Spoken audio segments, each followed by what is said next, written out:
Okay, so recently we saw Magic Mike. I saw it with my wife. She was not a big fan of it. She loved the dancing aspect, and she liked pretty much the last hour and a half, but hated the first half an hour. This, of course, is a movie loosely based upon what Channing Tatum went through when he was an adult erotic dancer. Ironically, for a movie that centers predominantly on male erotic dancers, there's more female nudity than male nudity. The vast majority of it is you do see guys in thongs. It's how they dance on stage towards the end of their striptease act. You do see one male bare butt shot, and that is Channing Tatum very early on. Could have been a butt double, who knows. But there's actually more female nudity than male.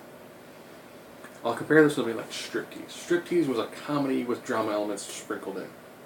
This one is more of a drama with comedy elements sprinkled in. You know, there are moments where they do show the guys who are doing some of the more acrobatic moves, getting some sorts of injuries, things like that. Kevin Nash is in it. There's a scene where they're doing jumping jacks, and Nash is moving his arms. He's not jumping because he can't.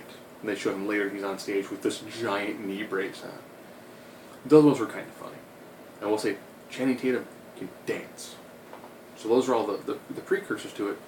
Pretty much, Tatum is Magic Mike.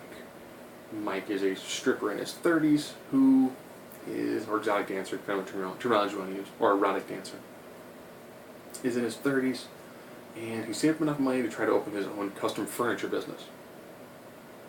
So a lot of it is him going from the transition of what he's currently doing to trying to have a much more grown-up job.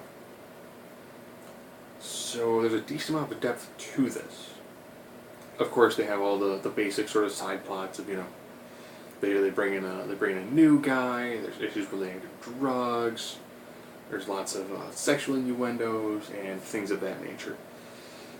This is a movie where, ironically, you could probably trim out 10-15 minutes of it, and it would very easily work on almost any basic cable network.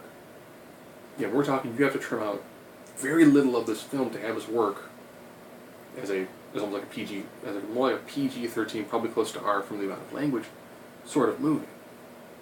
So it was good, interesting, unique seeing Kevin Nash in an acting role where he's just the big guy.